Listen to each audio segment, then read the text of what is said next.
So do you offer any programs for students that can educate them about their health? And we're just wondering about like the family involvement with that, if parents can come to them or anything. We have a couple things here. First, we have our DAX program. It's like drugs and alcohol program, and we have an outside liaison that comes in, and she touches upon a lot of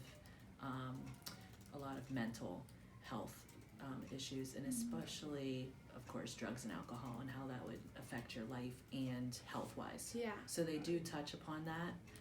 So in the upper grades, I think she does go into things like that would like deteriorate your health through that program.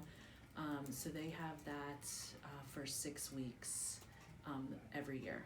Okay. And we have that grades 1 through 6. Okay. The teachers teach health.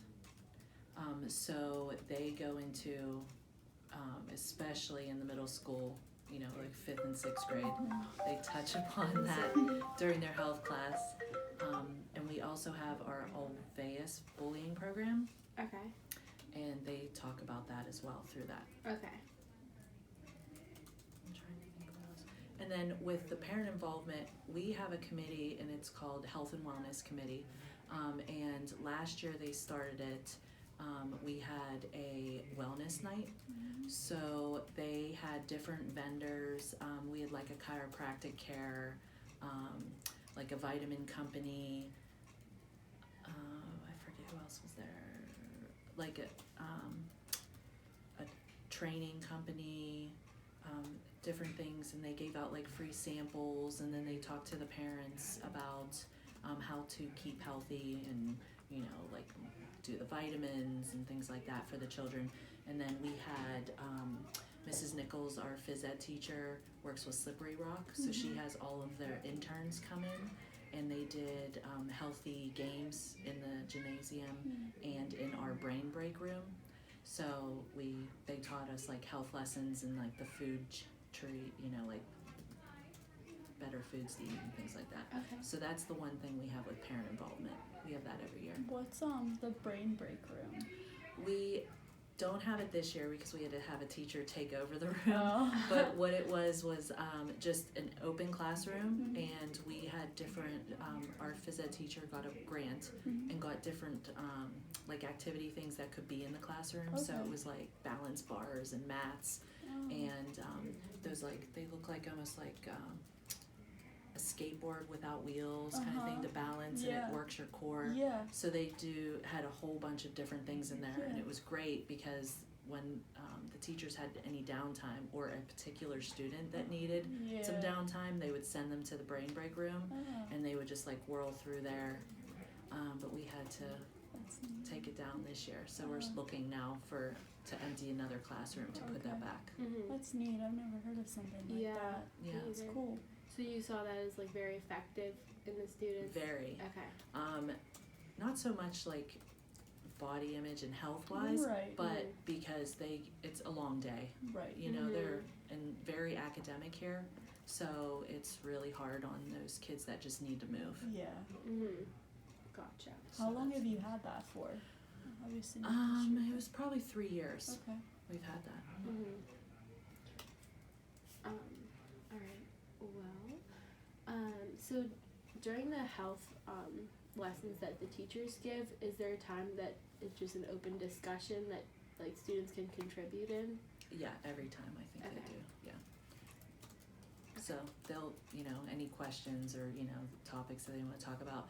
I know they're allowed to like ask questions, so they'll like just write down whatever question they have like, to do with the topic, or if it's random, the teacher will like answer the questions at the end, and then they'll like address things like that that come up. And how often is the health lesson? They have health every day. Oh, okay. It's not as long as like an English lesson, but Right. it's a portion of they have it first before math starts, and our blocks like are an hour and a half. So I think they give it like a half hour Okay. every day. Cool. So how often do you interact with parents? And when you do, are you allowed to tell them what their students are saying to you? you have to draw like a fine line with that. Okay. If it's if it's confidential and the student really wants to keep it between us, of course I will, unless they, someone's harming them or they want to harm themselves, then I have to. I explain that to the kids, like I have to call mom or dad, when that happens. But typically, if it's alarming to me or if the parent calls me and asks, I will tell them. Okay. Because at this level, it's not too deep, Yeah. so Yeah. it's okay. Mm-hmm.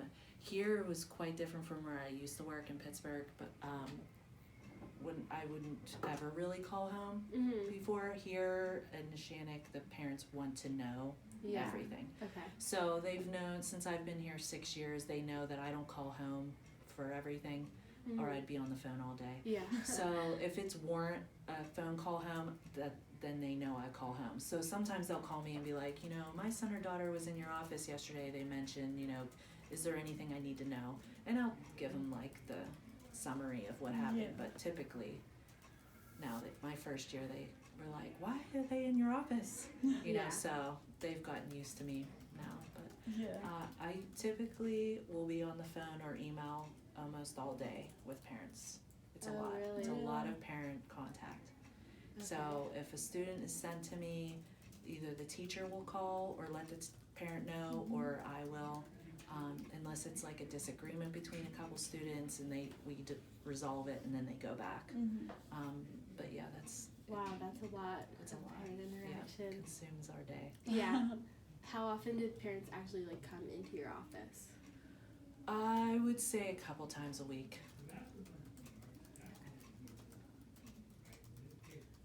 All right. Is there anything that you or the school does that you feel like the students respond to the best? With anything you mean, like just overall? Yeah, just overall, like a program, like one-on-one meetings. Yeah, I do a lot of positive reinforcement with like if you see on my back here, I have like tons of behavior charts hanging. Yeah. So I have a lot of anxiety kids. Oh, really? Huge here, especially at the beginning of the school year. And I always want to say like, bribe is my middle name. All they want is to earn prizes and to have positive rewards. So I do like a star stamp every day, and if they aren't crying when they come in, if they don't give their parents a hard time with coming to school, if they don't go to the nurse feeling sick because it's all worry and anxiety, that they get a star stamp. And then they get a prize on Fridays for me. When I first start out, even with like any kind of, they have negative behavior in the classroom or they don't follow the rules, I'll give them like 2 stars a day. So if they can get through the morning, and I check in at lunch or in the afternoon, and then I'll start, like they get a prize like that first day I start it, and then I'll start going like every 3rd day they get a prize, every 5th day they get a prize. Some of them just want attention and to play a game with me. I have a student that will earn it tomorrow. He's been great these 2 days, Monday, Tuesday. Tomorrow he wants to come down and play a game with me. Okay. Like they just want Yeah. time away from the classroom, Yeah. one-on-one Right. attention. Yeah.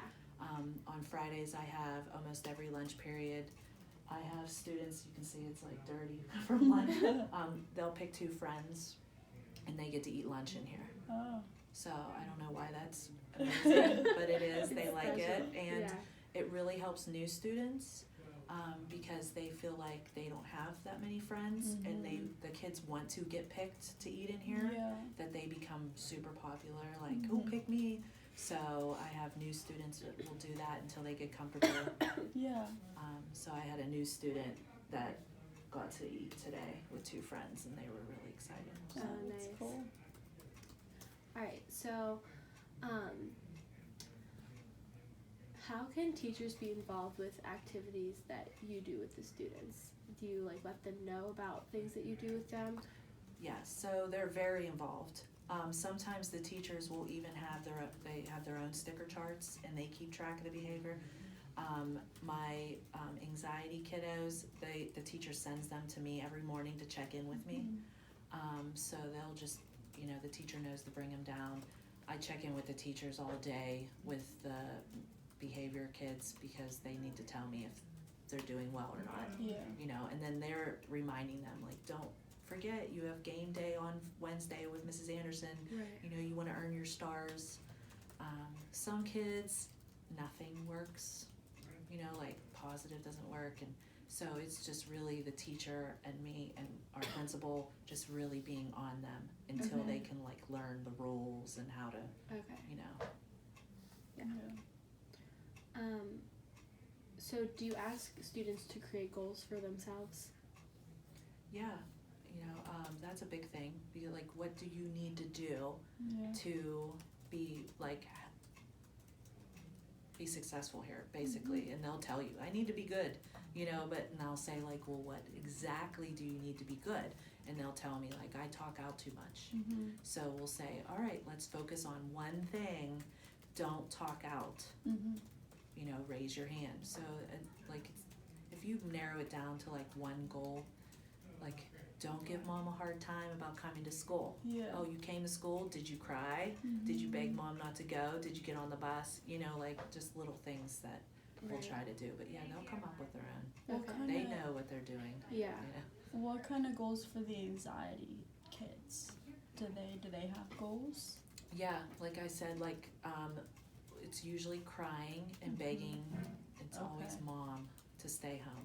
Okay. You know, and sometimes it is dad, but Yeah. you know, sometimes we'll try to stay like to take the bus because when they drive them up and walk them in, they Uh-huh. don't want to let them go. Yeah. So I'll say, did you ride the bus this morning? So Yeah. that'll be a goal. Yeah. Riding the bus every day. Okay. Mhm. Or getting out of the car yourself without your parent walking you in. Mhm. Or a big one is like, don't want to put a negative on crying, but with them, they know like it's not a real cry. Yeah. It's Mhm. like the cry that they want to like guilt mom to keeping them home. Uh-huh. So I'll say, did you cry last night and beg mom not to come to school? And they'll say, no, I didn't. I was excited to come. Mhm. So then that's like their goal. Mhm. Okay. Perfect. Do you find that bullying based on body images is a problem here? I really don't think so. It's very strange here with that because and we only go to 6th grade.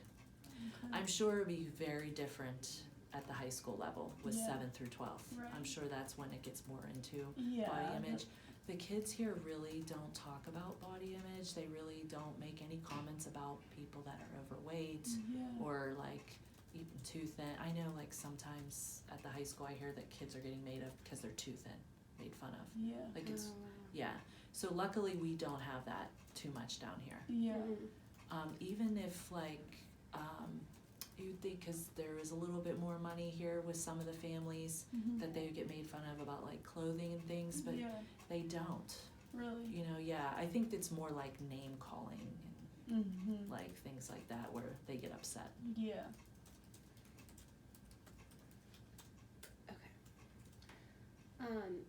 Is it ever hard to have conversations with students about healthy lifestyles? Like, do they tend to shut down sometimes about it or open up? It depends. I know I really don't have like any issues with talking to students about that. I know some teachers, it's a sensitive talk and they like see them every day, so then they ask me to talk to them about it.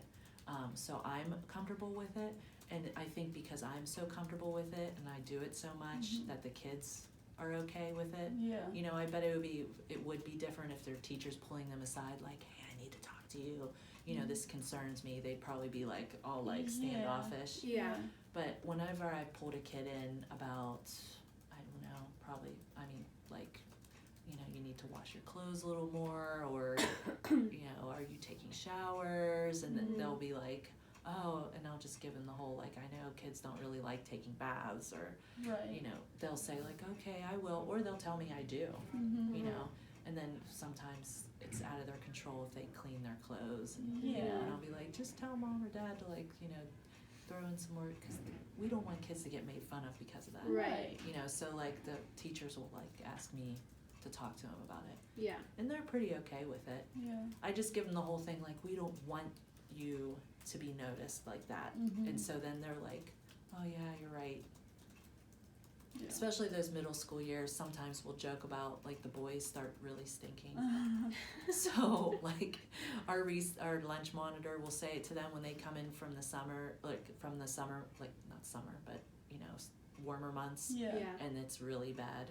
And we'll be like, come on guys, it's time to use the deodorant. So like when you joke with them too, Yeah. they'll be like, okay, you know, some of them still don't get it. Mhm. Yeah. So you have to like really tell them like, seriously, Yeah. you stink. Yeah. You know, like when you're joking, they're kind of more receptive to it. Yeah.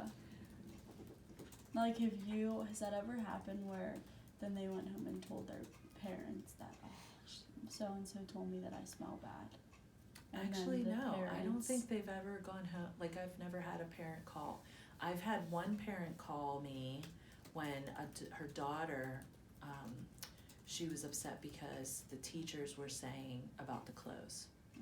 And they were like, you know, she has dirty clothes and we'd like to get her new clothes if we can, because the teachers here are very, like, they'll give. Yeah.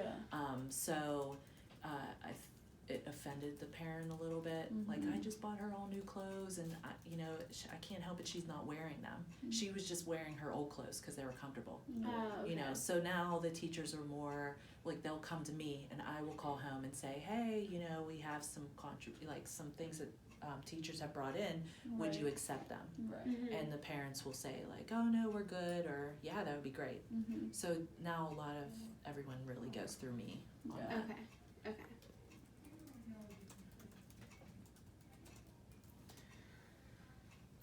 What would you say is the biggest challenge that you face being in your position? I feel like those students that really do not work for anything. The teachers will be on them to get them to do things and they just refuse to do the work. And we, like, calling home with the parents say, we've tried everything. That is the most frustrating thing. Right. Where they just refuse to do work, refuse to behave, and we have tried every kind of behavior management system out there, and they just will not do it. Yeah. And there's not that many kids that are like that, but I bet there's like one in every grade level, Mm-hmm. and it's so difficult because you have no idea, like, it's like constant brainstorming with everyone, teachers, parents, like outside agencies, like what can we do to get these kids to do it, and Right. there's just no answer. Yeah. Okay. No, so that's so frustrating. Yeah. So as future teachers, if we ever have a student like that, how would you suggest us to at least try and overcome that? Just to keep trying new things, because it might work for a little bit of time and then they become bored or uninterested in it. But yeah, just trying to mix it up. I know there's new stuff all the time out there. You know, I'm always looking on Right. like Pinterest and Mhm. schoolcounselor.com and everything Right. like that. So I know people have more ideas, that sometimes students just crave that negative attention that it's so hard for teachers to do, but you have to like completely ignore them and almost like say I'm not putting any more effort into them, and Right. sometimes the kids will change just because you've not entertained that, you know, given them that attention. So that is something to think about too. Like, it's, you want to like fix everyone and cure everyone and help everyone, and it's hard to let go sometimes. Okay. Yeah, I can see how that would be hard to do. Yeah, you don't want to feel like you're giving up, Right. Right. but sometimes it's just really, there's nothing you can do. Do you think that happens a lot when there's siblings at home too, when they're trying to get more attention, or like a new sibling? Oh, I'm sure. There's probably always something, like, we always ask that, you know, like, oh, are they trying to get attention this way? And plus, I mean, with their lives too, we don't know, like, really what's happening at home. So they might never get anything Yeah. except for when they're acting out, and it's just the way they are now. Right. You know, so there could be so many different factors. Yeah. But yeah, there's always like the new kids in the family, or if they're like the middle child or Yeah. the young, you just, Yeah. depends on the personality of the student. Right. So if you could just say one thing, why is it important to have counseling services in schools? Just because we really do a lot. I mean, we put out fires all day long, and now it's a lot of paperwork you're being like bombarded with, and it's really hard, you know, to be there for the actual students.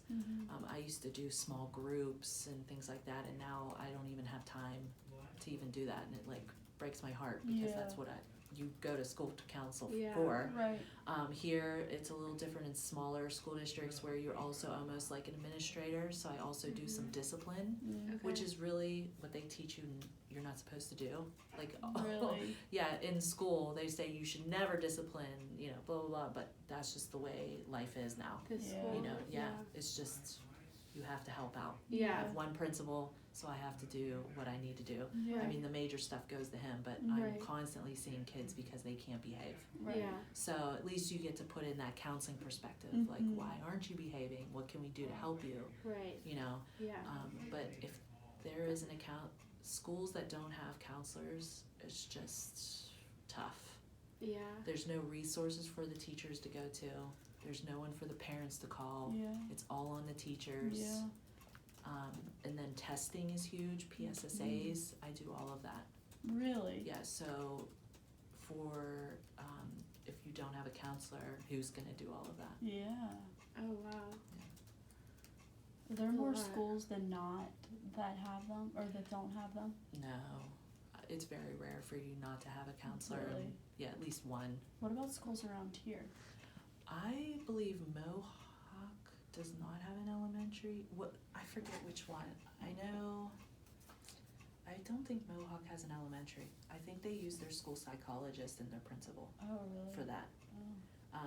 But school psychologists are like totally bombarded with testing all the time. There's so much testing and evaluation. Right. I don't even know how they would fit that in. Yeah. I mean, it's constant. Oh, that's Yeah. crazy. Yeah. Oh wow. I think there's one other school district in this area that doesn't have an elementary. Mhm. Alright, well, that's all the questions I have, unless you have any that you thought of just